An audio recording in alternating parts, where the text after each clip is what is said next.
I'm going to take you through some troubleshooting for pain and injury, particularly for the knee. We've got a great opportunity here. I just injured my knee yesterday. Feels pretty serious, but there's always certain things that we can do to help facilitate the healing process, gain more information, and just help ourselves feel better. So what I like to do is figure out, okay, and this is in real time, by the way. I'm still discovering some stuff as we're going through this, so it should be cool. So I'm thinking, all right, what does and doesn't hurt? What can I do with my knee? I already know that standing on my knee hurts. I know that bending it actively hurts, and lifting my leg. So if I lift my leg, I can feel my knee move. Not ideal. If I bend my knee actively, that hurts. However, what can I do passively to assist that? Well, if I lift my leg using mostly my arms, that feels okay.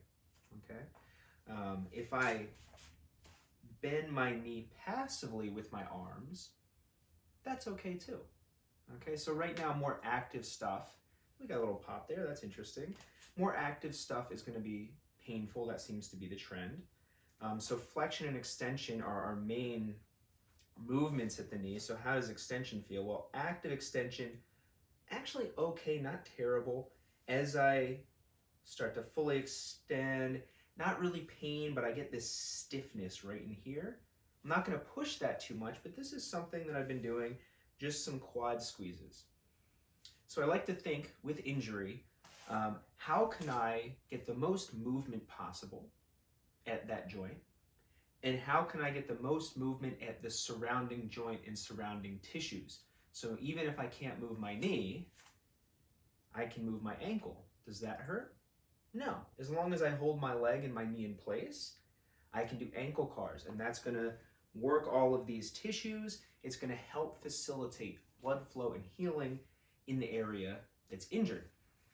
Now, the knee also rotates. So how does this feel? Well, if I support here, I come up, I rotate, that feels okay. The range is not as great as it normally is, and I can feel my ankle wanting to help.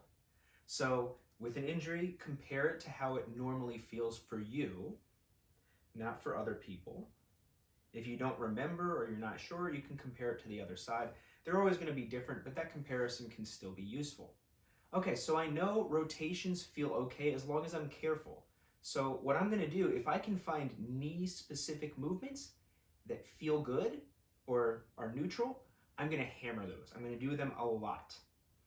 Okay, we want to be helping facilitate that healing process. In order to do that, we need to be creating force and directing the healing with that force. So ideally, some amount of active work is going to be good. That's what we want. So I am actively rotating. As you might be noticing, I'm getting a little further here and it feels okay. And I'm really trying to focus on these tissues in the back of my leg. Okay, so that takes some of the stress off the knee itself. Beautiful. Now I also know, this is something for you to consider with any pain or injuries, I also know the nature of the injury was that my knee collapsed inward. Okay, so these tissues are probably going to be more tender, and that's also what I want to strengthen. So what I could do, what I'm probably not going to do too much yet, is I can very gently press into my knee to create the same medial force that injured it. And like I could do it at 1% of my maximal effort and resist. That feels fine. So I'm going to do that, and I'm going to do it a lot. Because what I want to do, these tissues are now injured, and I want to create a force that will instruct them how to rebuild. Okay, how for those new structures to lay down tissue. Okay, how am I going to do that? Well, I'm going to press in. That feels fine. Okay, this is good, so I'm going to press in a little harder. Okay, always err on the side of caution. I've dealt with some injuries before. I played around a bit yesterday. I have some sense of it, but start at 1%, literally 1%. Sometimes it's just like touching and see what you feel. We do not want to push in pain. There we go.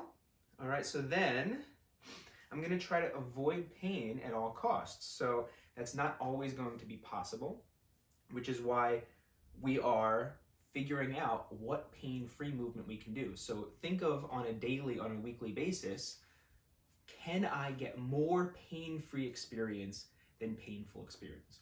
The reality for me right now is that when I walk around, when I move almost at all, I get pain. What that means is there's a large amount of painful experience that's inevitable right now. So I need to proactively get as much pain-free experience as I can to help offset that and reduce my overall pain experience. So this is a really important concept, whether you have an acute injury or not, or just some aches and pains. So now some other things that we can do is isometrics in other directions as well.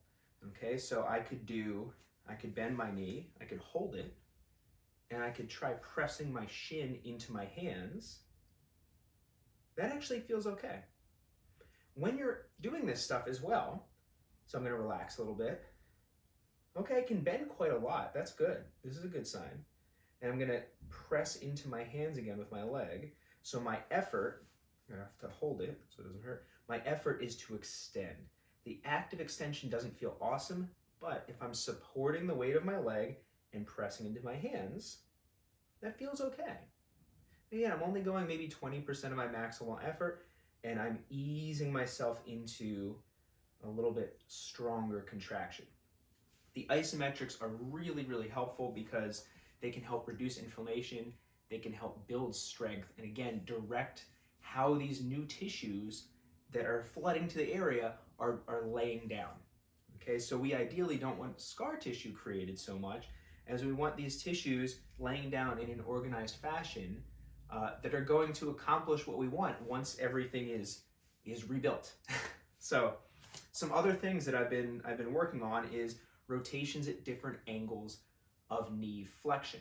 So thinking through other joints as well, what rotational inputs can we get at as many angles as possible? Okay, so right here you saw I got some decent rotation. Well, I can extend a little bit. I want to get some more pain-free experience here. Does that feel okay? Okay, that does. And I've actually, I've hidden my surprise fairly well, but this is going better than I expected. Sleep was not so easy last night, and doing training sessions has been tough. So now I'm going to extend a little more. Same deal. Can I rotate that shin? And we're observing too, because one of the things when it comes to injury and pain, it can be a little demoralizing, it can be frustrating.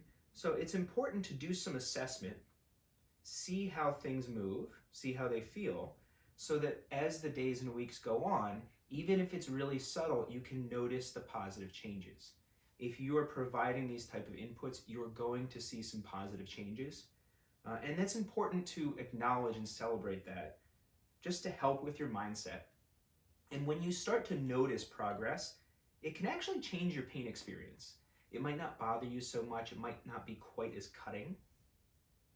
Okay, so we've got this going on, that's good. Now, another thing I can do is hip rotations, right? So at my hip, I have all of these tissues attaching to the hip. There's a lot of muscles and tissues that attach, that cross the hip and the knee. So I'm gonna want to activate that hip, rotate it as much as possible, activate these tissues. It's gonna help facilitate that healing process. All right, that feels okay. And what I'm noticing is that stabilizing my knee with my hands is gonna help here. Actively lifting my leg and flexing my hip does not feel great, I know that. Bending my knee on my own does not feel great. And what I noticed, I'll show you this one here, is what actually feels pretty good. There we go. Is calf raises. Okay, so here I'm activating all these tissues, even in the back of the knee. That feels good. So tune in. What can you do actively that stimulates the tissues in and around your injured area that feels fine, or maybe even feels good? Hammer those. Do them a lot. Okay, I can do this. It doesn't feel bad at all. I don't feel like I'm guarding at all. So like I can do this all day. Okay, this, ankle cars, knee rotations.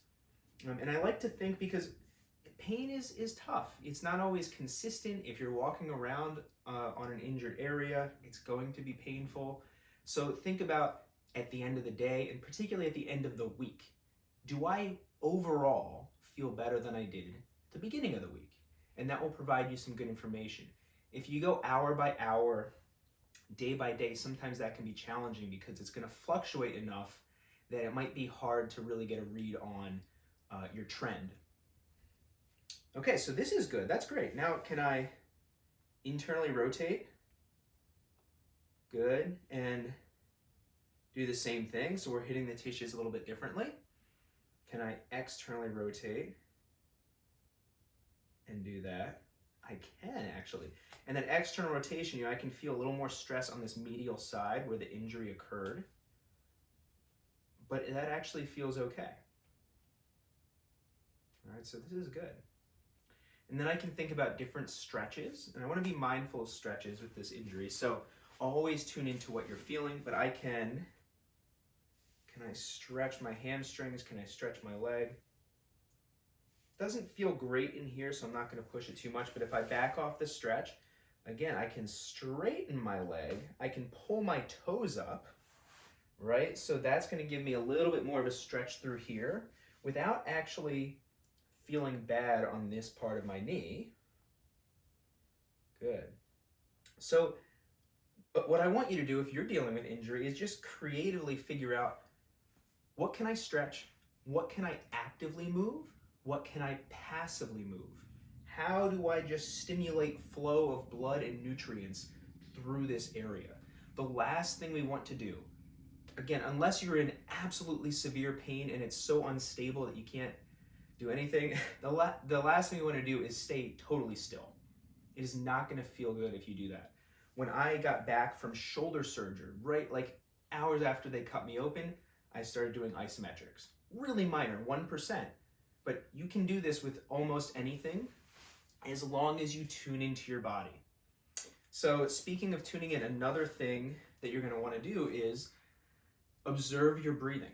If you start breathing all up into your neck and chest, if you start breathing all into your belly, if you're not taking deep breaths into your back, and if you're breathing at a fast rate, that can all tense things up a little bit more and actually amplify your pain experience. And you're going to be a little bit more on edge. So as you're doing this stuff and observing, as you're trying to manage your pain, what I've been trying to do is take a nice slow inhale, 3 or 4 seconds, and a slower exhale, maybe 4, 6, 8 seconds. As you do that, trying to expand in all directions, you might actually notice a decrease in pain. So I will do that consciously for a while in conjunction with some of the movements I'm doing. So I'm associating this down regulation of my nervous system, okay, this rest and digest calmer state. I'm associating that with my movement of my injured and painful area. So hopefully this is helping. Hopefully this has made some sense. As I said, I'm exploring this as I'm talking to you about it. So there's all kinds of things that I'm going to be working on. What I'll probably do is I'll figure out if I can passively go through the almost full flexion. That doesn't feel great. So I can play around with how I really want to do this. If I get a sock or a rag or something, I could see if I can slide. That doesn't feel good. So I'm not going to do that. Okay, so I know that when it comes to knee flexion, I'm just going to do that passively. Okay, when I go up the stairs, I'm going to help my leg. So inevitably, I'm going to be dealing with a good deal of pain on a daily basis for now. I'm going to do little things like lift my leg, limp, use my hands or a crutch to help minimize the painful experience. And I'm going to proactively do movements and stretches, isometrics, to maximize the pain-free experience so that my proportion of pain-free to painful starts to tip in the pain-free direction. Okay, so that's a big, big part of this. So hopefully this helped. And one more thing, let's do that. If with the knee specifically, if you can relax it in a straight position, which for me is kind of difficult to do, but if you can, let's see. That's okay. Then we can move the kneecap as well. So that's not directly involved right now in the area that was injured, but pushing this around, moving that kneecap is still going to help. So I'm just, any movement I can get is good, as long as it doesn't hurt. And another consideration here, another reason to be moving all of the surrounding tissues and the joint itself as much as you can, is that this joint, because of compensation and pain right now, is not getting its normal movement. So I need to maintain that mobility and that function and help it regenerate, just like any other joint. I need to do everything I can to be moving it through the fullest range of motion I can, and be moving my hip and my ankle and my spine and everything else, because certain joints now are moving differently. I'm not going to get full range at this right hip while I'm limping, and this is essentially like a peg leg right now. So I need to make sure I get this hip the movement it needs to make up for the fact that it's not getting it naturally. All right, and I need to take care of my other joints, because this hip and this knee are going to be taking on a lot of extra stress right now. So these are all important considerations when you are dealing with an injury. Thank you for joining. I hope this helped out. Ha-ha! You see that? How about that? Let's see, before I go, see how that looks. Now this was my bad knee. This is now my good knee by default. Let's see. So they're both kind of swollen. That's fun.